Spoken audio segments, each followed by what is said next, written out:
Hey, it's Alze Calhoun with Coveted Consultant. I just finished a group coaching call and I shared this story with them, so now I'm sharing the story with you. I think you can also benefit from it. This is a sales call breakdown. This is a real life conversation that I had with someone, with a vendor to help improve my business. I'm in business just like you. I need help just like you. I go searching for help just like you do. And there are lessons, I believe, in this sales call breakdown that are directly applicable to you and your business. Specifically, the importance of creating good content and how that content improves the conversations you end up having in your business. I do not make this video to embarrass anybody. I do not make this video to try to make myself appear smart. I only recognize these mistakes because I've made them. And I really aspire that you don't make the same mistakes. They're costly. They're expensive. So with that being said, let's take this as a teaching moment as what it's designed to be. Let's set the appropriate context here. Let's make sure as we go through the video here that we're honest about the mistakes that we've personally made. I'm going to tell you when I've made a certain mistake, when I know I have. Please be honest with yourself as well. Type it in the comments when you've made a given mistake. You may also be thinking, Alze, what does this have to do with content creation, specifically YouTube content creation? We're going to connect those dots literally in this video. So with that said, let's press on. I spoke to a representative at a successful business coaching company. I assume they're at least 7 figures in size, and they promoted an offer for a free call to develop a marketing plan. So I even typed out what they said in the video here. So they said, what are your goals? Where do you see yourself? We will spend 45 minutes with you creating a plan, an actual blueprint that can be implemented to achieve the things you want to achieve. So those were my expectations. I wasn't expecting anything necessarily over the top. I was expecting a conversation. We would talk it through. They'd give me some steps to follow. I'd write those down. That's about all. I thought that was a fair expectation. So I booked a call with that as the expectation, okay? And let's say I booked a call with guy A. So then here's what happened on the date and time of the call. Guy B calls me. Another person speaks to me. And he explains that guy A is in a meeting and, I'm going to be talking to him today. Okay. But he never tells me his name. Like in the rest of this entire story that I'm going to offer you, I never get his name. He never tells me what his name is. Okay. So I feel a bit bait and switched at this point because I thought I was going to talk to guy A and now I'm talking to guy B. So I feel a bit bait and switched. But the conversation begins and I can hear him kind of clicking through things and like on his computer and kind of shuffling pages. Just his energy feels underprepared for the moment. And so he shoots me this question. He kind of like, fires off with the question. He says, well, Alze, start me at the beginning. And I'm a little irritated by that because I filled out a form to talk to this person. So I'm expecting to already have some momentum here, not start at the beginning. But he quickly switches to the question of, so what's the problem? Now, again, I'm a little frustrated here because if I had full understanding, command, and control of my problem, I'd fix it and move on, right? Just like your clients. If they knew what to do, they would just do it and move on. So him kind of bottom lining me of, well, I was like, well, what's the problem? Assumes that I have full command of the conversation. And I know I don't. That's why I'm on the phone asking for help. So... But we move through it, okay? So I explain my problem as best I can, and I will admit that the next step of this experience is the best part of the experience. So we dialogue a bit because he's trying to understand my problem and kind of what my expectations are to have it resolved. And in that dialogue, I admit that I want to grow my business while keeping client satisfaction high. That matters a lot to me. I know I can teach very cool and clever things, but if people can't do them and get momentum from them, I don't consider that to be a good end result. So it's important for me to grow the business, go faster, but also keeping that momentum that my clients are feeling. I believe in that conversation, I believe that YouTube is one of the tools you should be leveraging. So I want people to understand the value YouTube has in their business, but I want people to understand that before we get on the phone. I don't want to have to sell anybody on the idea of being on YouTube. And I'm working on improving that part of my business. Now, we dialogue about this, and we're able to get to this statement, right? And we agree that's the right thing to focus on. Alze, you should be focused on client results, and it is important to have people understand what the offering is before you begin to talk. So we have that dialogue. Good. But then a little bit further in the conversation, he makes this phrase. He says, see, Alze, that's why I like you. Again, I got that weird feeling in my stomach again. That's why you like me? I mean, if we can be honest here, we're not friends. Like, we don't know each other, right? Not personally, right? You know who I am because I filled out a form, right? So we don't have to play like we're friends. We can be professional, we can be friendly, but I don't think this is true because you don't really know me, right? What happened in the dialogue as we were dialoguing on what my real problem was, he understood that I'm a professional. He understood that I didn't just roll out of bed yesterday and start business coaching. I've been doing this for a while. I've got experience. I've got systems. I have an intentionality behind the things that I do. And so as he heard me kind of explain that, he began to get excited about me and the idea of me being in his program or being in the program that they offer. He explained that, hey, we believe similar things over here on our side. Alze, we'll go to bat for you. We'll support you. We'll do everything we can to help you be successful. Now, when he made this phrase about what he meant to say was, Alze, you match our avatar. That's what he meant to say. He didn't mean that, Alze, that's why I like you. He meant, Alze, we're trying to serve a certain kind of person a certain kind of way. You match that profile, and we would love to see you meet your intended goals. But those are two different conversations. Because if he knew that I was the avatar, and their whole business is designed to serve people like me, why is that a surprise when I get here? It shouldn't be a surprise, right? Like, all I do, Alze, every day is talk to people like you. So the fact that you're like you doesn't surprise me. Our whole focus is finding more people like you. I talk to guys like you all the time. So it shouldn't be a surprise that I match his avatar, right? He shouldn't be excited in that unique way. Hopefully that makes sense. Let's keep going. Now he makes the biggest mistake here, okay? So at this point now, he assumes my level of interest, because it makes sense to him that I should be in his program. That's obvious to him now.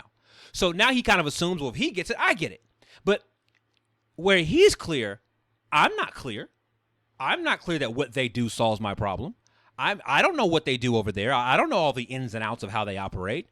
But he begins to, so as he assumes my level of interest, he begins to fish for frustration. Well, because clearly I'll say we do things better than how you do them right now, right? So if you've been at this for so long, why would you continue? Why would you keep doing it? I'll say, have you hired help before? Yes, I have, in many different ways. Well, so if you've hired that help, how did that go? Right? Again, he's fishing for frustration. He's trying to find the pain point that we've been taught to look for. I've done this, fishing for frustration. It doesn't work well for me either, right? But okay. So what he's doing in this moment is he's beginning to imply that the way I've done it in the past is not nearly as good as the way that they do it now. Maybe that's true, but I don't know that. So the implication that what they do is better than what I've done seems a bit misplaced because I don't have the facts that he's working with. Okay. So from here, he makes a recommendation. And I think this is the plan that was offered, I think. So he begins to explain to me that there are three big things I have to do. Alze, you have to do thing A, you got to do thing B, you got to do thing C. Okay. Then he begins to explain to me why it's important to do those things and why their company makes these things priorities. Okay, I don't disagree. But what he doesn't do is he doesn't connect those big intellectual topics to my precise situation. Right. So remember, we kind of agreed on what I was focused on and what was important to me. So to please connect what you guys do or what you guys believe to the thing that I'm trying to get done. Because right now it's me that has to make a decision about what to do forward or what to do next. And I got to feel good about it. Right. OK, I'll be honest. When he got to this part of the conversation, I checked out. Like, I literally found myself, I was on my phone, I was kind of scrolling like this. And then I realized that I had lost focus and I had to check back into the conversation. Have you done this? I've done this. You're on the phone teaching people about what you do, teaching people about how you do business, and teaching them the importance of doing it. Your clients don't want to learn from you. They want to execute on a thing. They want to solve a problem, right? Learning is a byproduct of the solution you are offering. Right? But you get caught teaching, There's where the money falls through. Okay, so he makes a recommendation. I think that's the plan. I think that's the plan. Was I was like, these are the big things you got to do. 1, 2, 3. Okay. So then we kind of move to discussing how the program works. So I'm hearing how the program works. It does have some structure. I think that's fine. I think that's totally professional. It sounds like the kind of thing that could help me, but I'm still not totally clear on how what they do solves the problem that I have. I'm still fuzzy about that at this point of the conversation. And at this, I'm about 40 minutes into a conversation at this point. And I just don't want to ask the 100 follow-up questions that I need to ask in order to understand what they do.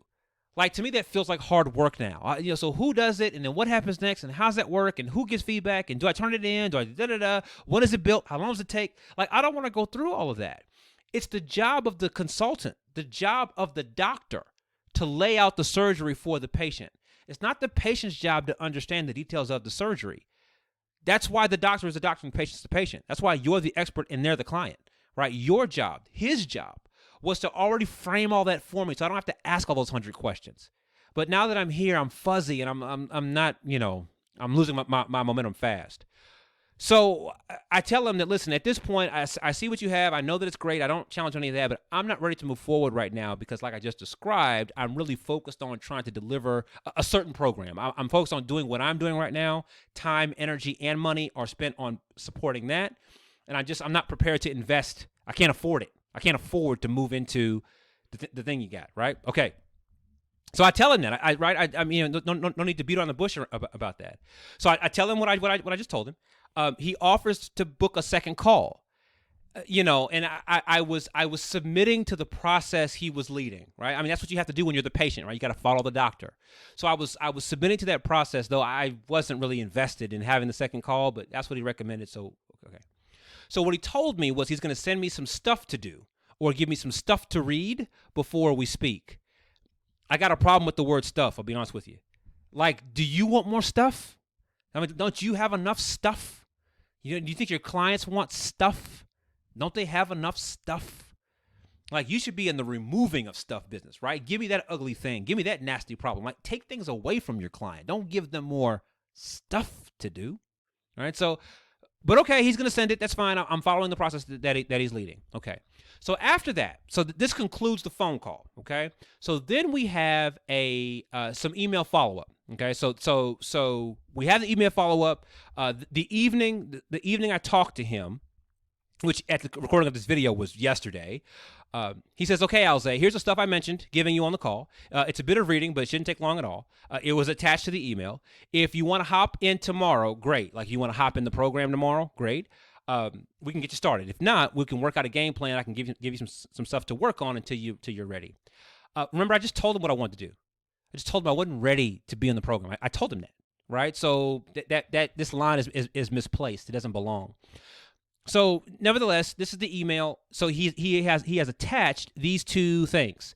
One is a service overview, which I admit to you was very well written. It's powerfully written. He attached the philosophy behind what they do, why they do what they do, which, again, I admit was well written, truly well written. But I would submit to you that both of these two documents are process backwards. And what I mean by that is I've already seen a video, filled out a form, scheduled a call, attended that call, and I had the conversation. Like, on some level, I've already bought into their service outline, right? Like, I already get that. I'm already into that. That's how I got this far. The philosophy behind what they do, I've already bought into that. That's how I got this far. So these two documents don't do anything for me as far as helping me make a decision about moving forward or not, right? They don't move me along in the process. But that's what he gives me for me to read. Hold on. Have you done this? I've done this. You talk to someone on the phone, you chat, and then you say, let me send you some information. Or they ask, well, just send me some information. Then here you are sending service outlines and backstory documents that don't do anything. It's wasted effort for you to make it. It's wasted effort for you to send it. It's wasted effort for them to read it. It's wasted effort. But this is what we think we should do. So we do it. So I've done this one. If you've done it, admit it. Put it in the comments. So that was yesterday's email. So then we have a bit of an exchange. I read those documents, and then this morning I decided that this wasn't the best thing to do. I was going to go ahead and cancel the appointment. It wasn't going to make the best use of my time, or his, frankly. So here's what I tell him. This is the email I sent him word for word. Name, I've read the additional material. Thank you. I'm going to cancel our call today. 2 main reasons. I initially took this call because of the marketing plan that was offered on this page. I put a link to that page in this email. You've heard my situation already, and you've offered me your best plan of action. I'm appreciative. Given the pivot I've made recently, I cannot afford the cost of services. I don't want to take up more of your time when I know I'm unprepared to move forward. I apologize for the late notice. It took me a few minutes to process my thoughts between last night and today. Thank you again for your time, Alze. That's my email to him. Here's his email back to me. No problem. No problem. I didn't think you were ready anyways based on your situation. Like I said before, let's keep our call regardless. Happy to give you stuff to work on until the time is right. I'm trying to opt out of the call. I'm trying to be very professional about that. And he wants to keep the call anyway. Even though he knows I'm not ready. Like, what's the value to him to do that? Even if he knows I'm not ready. What's the value to me if he knows I'm not ready? Because he wants to give me stuff to work on? I don't want any more stuff to work on. I just told you how invested I am in what I'm currently doing. Time, energy, and money is spent on my current plan of action. I do not want more stuff to work on. I'll submit that you in your business don't want more stuff to work on. I submit that your clients don't want more stuff to work on. Nobody wants more stuff to work on. Okay. So be more specific. If you're making a recommendation, be more specific about what you're recommending. Here's my reply to what he said. I appreciate your willingness to speak with me anyway. Still, I will pass on the opportunity. Thanks again. His response. I'm surprised by this. Turning down free help, especially when you can't afford to pay for it. After 10 years in this business, I thought you'd be more wise. Best of luck, Alze. I am 100% uninterested in arguing with him or trying to prove how smart I am by picking apart this entire process. Not my intention of this video. My intention is to reflect this real life situation back to you so you can see these mistakes being made in the real time. You have made similar mistakes. I have made similar mistakes. It is very easy to point at someone else's situation and talk about how badly he or she did. But these things make sense to us when we did them. When you did them, they made sense to you. When I did them, they made sense to me. You might still be doing these things, and they still make sense to you. We need to unpack why these things don't make sense or don't make the best sense and what we should be doing instead. That's more valuable. So with that said, let's move to some conclusions here. The experience that I just had is an example of why your best client avoids speaking to you. You know how you complain, I can't get a guy on the phone. I can't get a lady on the phone. They won't talk to me. They won't interact with me. This is why. Because your best client has done all that before. That experience that I just laid out for you, they've done all that before. Your best client, the people who buy these kinds of services, who work at a high level, they've experienced this kind of thing before. They don't like it, and they don't want to do it again. Your best client also knows that this process is an iterative one. So they know that they got to watch a video, book a call, confirm the call, follow up, read some stuff, talk to a person, do it for a second time. They know that this experience is iterative. And they know up front, and they don't want to volunteer for all these parts, all these moving steps, or all these sequence of steps if they don't provide them value. And that's the point that I'm making here. Your best client is aware that this kind of process will take their time. They know that for sure, but they don't know what value they're going to get from it. Because what's the use to me from this entire process? What value did I get from this entire process? I was promised a plan and never got one. So I hope this is sinking in here. Your prospective client on the front end is avoiding this kind of process because the fear is they've gone through it before, and every time they go through it, there's no value to them. But here's an experience that you may have also had. This is why your prospective client, those tire kickers you talk about sometimes, why they're like that. Because they've gone through this experience already. They already know how it's going to turn out. It's going to turn into a sales pitch that may or may not help them. And so why don't we just skip to the sales pitch? Just send me a proposal. So you probably have talked to these kind of people that seem to be very aggressive and kind of heavy-handed, and they ask you 100 questions. They question your expertise. They tell you when they want a proposal. And the reason why they're like that is because they've gone through this before. And their fear is that if they give the control of the conversation to you as the expert, they give it to you, you'll take them around a circle and not give them any value. So they've learned to shortcut it.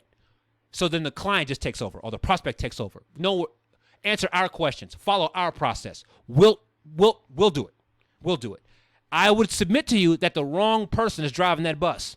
I will submit to you that the expert's job, it's the doctor's job to lead the surgery. It's the expert's job to lead the project. But if the prospect doesn't trust the expert, if the patient doesn't trust the doctor, then they take over. The inmates run the asylum at that point, right? Okay. Listen, your best client is looking for indicators that you can help, not just sell. Your best client knows you want to sell something. That's a foregone conclusion. They want to be sure that you can help them. Your best client is looking for indicators that you understand their situation. You're not just smart, went to school, a lot of experience, been certified. They want to know that you understand their particular situation. So now let's talk about content now. Why content is so important in this situation, and why you might want to make YouTube videos as your content. Your content helps people self-identify.